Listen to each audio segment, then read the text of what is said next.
El negocio de la moda mueve miles de millones de euros al año, pero no fue siempre así. ¿Cuándo se convierte la moda en un fenómeno social? ¿Cuándo aparecen las primeras tiendas? ¿Quién fue el artífice del auge de la moda, por ejemplo, francesa? Todas las respuestas las tiene nuestra historiadora Bárbara Rosillo. Bienvenida. Muchas gracias. Muchas gracias por estar aquí. La verdad que es un tema apasionante porque la moda, digamos que todos la usamos. De hecho, vamos a hablar dentro de un momentito con Inmaculada Casal sobre las últimas tendencias. Sí. Pero tenemos un desconocimiento de cómo surge la moda, ¿no? Sí, sí lo hay, sí. Pues hoy os traigo este asunto que considero muy interesante porque la moda, en un primer momento podemos decir que la moda surgió en Europa en el siglo XIV. Allá por el siglo XIV los hombres comenzaron a usar prendas cortas y las mujeres largas. Ahí es donde se considera como el comienzo.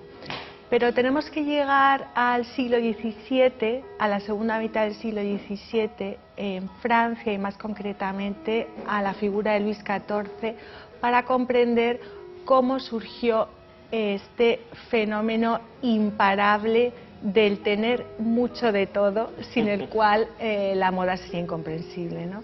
Entonces, pues Luis XIV fue un monarca, bueno, fue el protagonista del reinado más largo de la historia de Europa.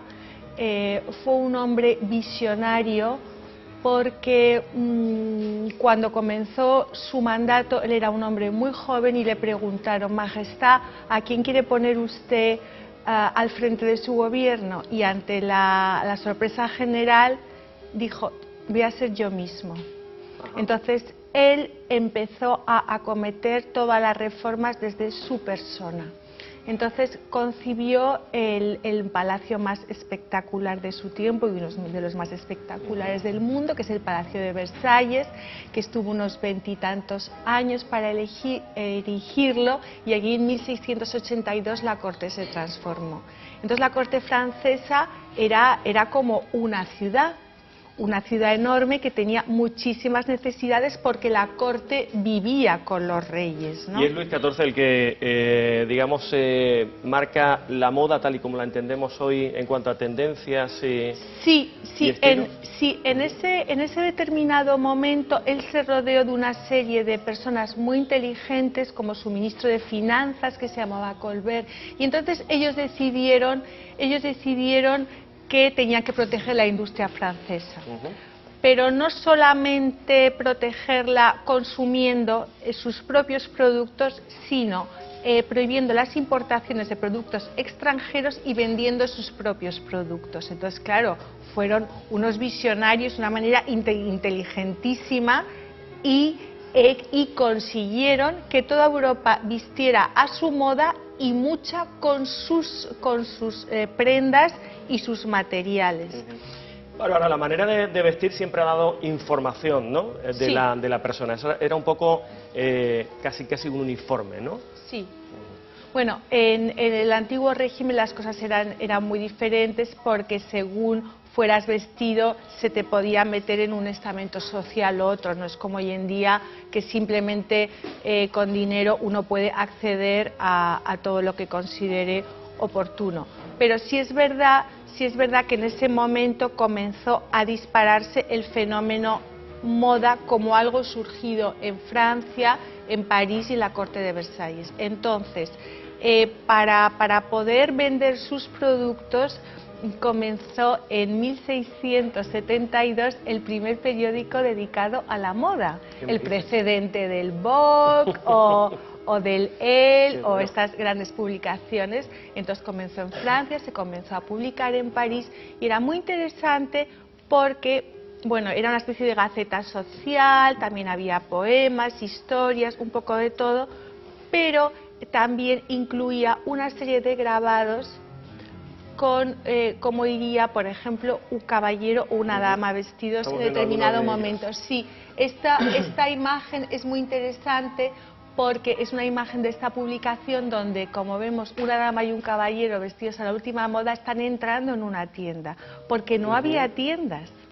Es entonces cuando surgen empiezan a aparecer, abrirse ¿no? los comercios especializados dedicados a la moda. O sea, la persona que se ocupaba de la moda era la dama junto a la modista. Todo se confeccionaba a mano porque la máquina de coser y todos los procesos mecánicos surgieron con posterioridad.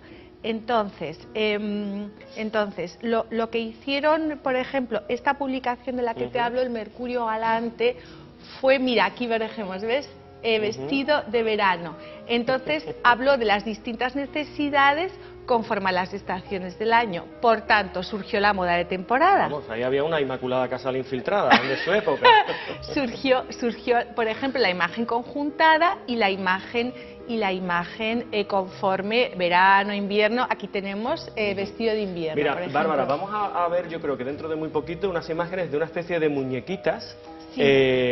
Que eran las modelos, ¿no? El catálogo que se llevaba para enseñarle cómo quedaban los vestidos, ¿no? Sí. Qué curioso, ¿no? Sí, os he traído... Yo creo que tenemos alguna por ahí, ahora lo vamos a ver. Os he traído estas imágenes que son las muñecas de moda. Las muñecas de moda eran la otra manera de publicitarse. O sea, hemos hablado de que comienzan estas publicaciones que al principio fueron trimestrales, luego fueron mensuales, donde las damas y caballeros podían ver las últimas tendencias, pero luego también estaban las muñecas de moda.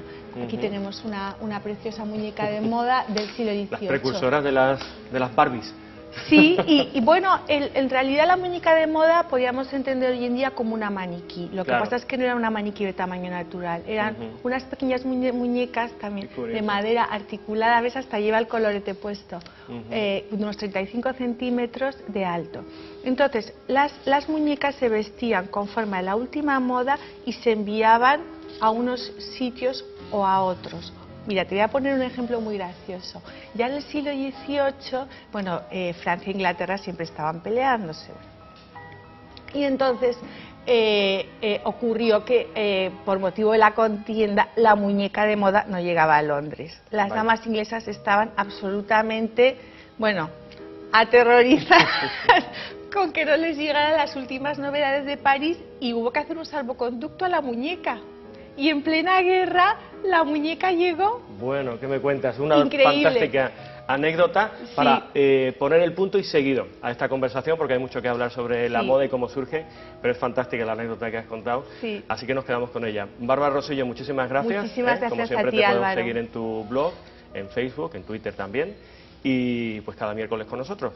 Perfecto. Te esperamos el miércoles que viene. Sí, seguiremos hablando, continuaremos hablando de este tema. Muy bien, muchas gracias. A ti.